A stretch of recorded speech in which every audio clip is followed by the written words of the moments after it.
On sait toujours peu de choses sur la genèse du génocide rwandais et le pire, c'est que même le peu que l'on sait est toujours sujet à caution. Le témoignage que vient de faire un ex-officier Tutsi devant le tribunal pénal international en Tanzanie donne une nouvelle version des faits particulièrement machiavélique.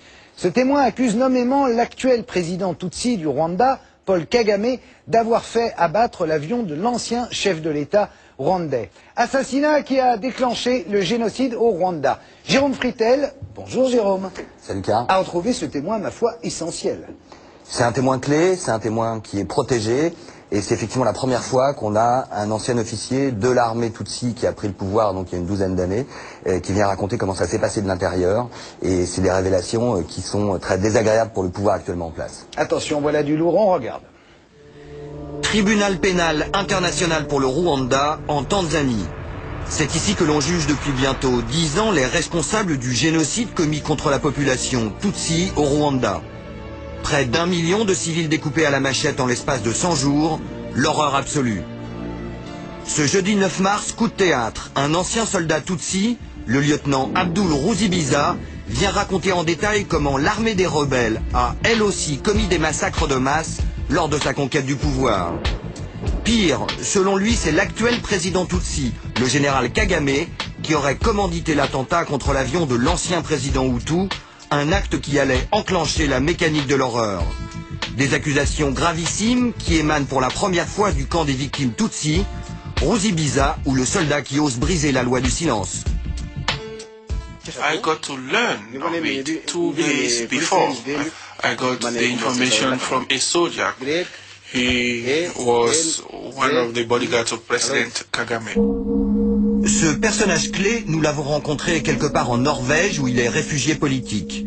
Témoin oculaire de l'attentat contre l'avion présidentiel, il appartenait à l'époque à une unité de renseignement militaire du mouvement rebelle. Cette nuit du 6 avril 1994, il fait partie du commando chargé d'abattre le Falcon 50. Bon, il y a une camionnette qui est venue, une Toyota, avec un chauffeur, avec des tireurs et un garde. L'avion venait d'abord pour faire une tour comme ça avant de prendre la position d'atterrissage. Et là, il devait passer par-dessous nous. Et les 2 militaires ont tiré sur l'avion. Vous les connaissiez personnellement? Oui, je les connais aujourd'hui. On se connaît. On se connaît bien. Et puis, on s'en vante même. 2 missiles qui font basculer le pays dans le chaos. Dès le lendemain, les massacres de Tutsi se généralisent. Ruzibiza assiste impuissant à l'extermination de son peuple. Toute sa famille sera liquidée. Aujourd'hui, il accuse Paul Kagame, à l'époque chef des rebelles Tutsi du FPR, d'avoir délibérément sacrifié des civils de sa propre ethnie pour s'emparer du pouvoir et de la capitale Kigali. Qu'est-ce qu'on allait faire à Kigali sans même stopper les tueries le long de la route par laquelle nous étions en train de passer? Nous avons finalement, je mets nous parce que moi aussi, je faisais partie du FPR, le FPR a vraiment voulu sacrifier les Tutsis. Il n'a pas voulu les sauver alors qu'ils étaient capables de le faire. Il voulait que le génocide soit consommé pour trouver la raison de prendre le pouvoir. Abdul Ruzibiza serait-il la pièce manquante qui permettrait de reconstituer enfin le puzzle de l'histoire de ce génocide? Claudine Vidal est une spécialiste du Rwanda, c'est elle qui l'a encouragé à écrire son livre au nom du devoir de mémoire et du droit à la vérité. Ruzibiza, c'est un témoin. C'est quelqu'un qui tente devant une histoire officielle de constituer une autre histoire, une histoire plus complète, qui montre aussi l'autre côté. C'est vrai le génocide, c'est vrai que c'était ignoble, c'est vrai qu'il faut aider les rescapés, mais il n'est pas vrai que Kagame soit le héros que l'on dit. Kagame, l'ancien chef rebelle devenu l'homme fort du Rwanda, a-t-il usurpé son image de sauveur des Tutsis et de porte-parole des victimes? La question dérange. Pourtant, 12 ans après le génocide, son rôle dans l'enchaînement des violences apparaît de plus en plus machiavélique.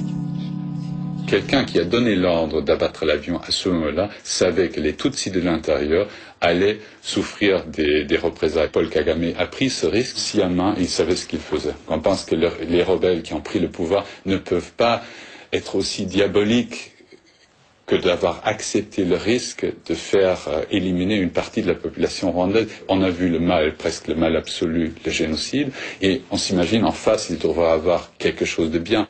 Malheureusement, ce n'est pas le cas. La communauté internationale a-t-elle préféré fermer les yeux sur les crimes de Kagame pour mieux faire oublier sa passivité pendant les massacres?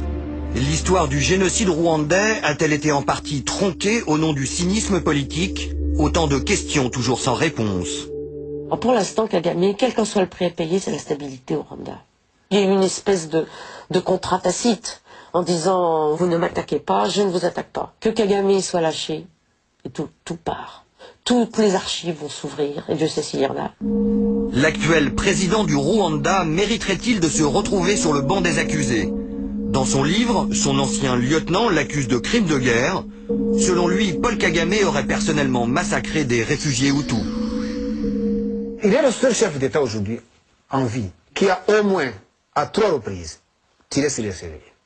J'ai vraiment des documents pour ça, j'ai vraiment des témoignages pour ça. L'histoire officielle de la guerre civile rwandaise et le mythe Kagame serait-il en train de se fissurer? À l'ambassade du Rwanda à Paris, on traite Ruzibiza, le soldat repenti, de menteur, même si personne ne l'a attaqué en justice. Et l'on préfère éviter soigneusement de revenir sur les trous noirs de l'histoire, notamment l'attentat contre l'avion présidentiel, l'un des éléments déclencheurs du génocide. Ce qu'il dit, je ne crois pas. La plupart des choses qu'il raconte, c'est ce qu'on lui a dit. Donc ce sont des on-dit. Sur l'attentat contre l'avion, il dit j'y étais. Il n'y était pas. Vous n'avez aucune photo. Est-ce qu'il y a une enquête au Rwanda là-dessus? Sur quoi?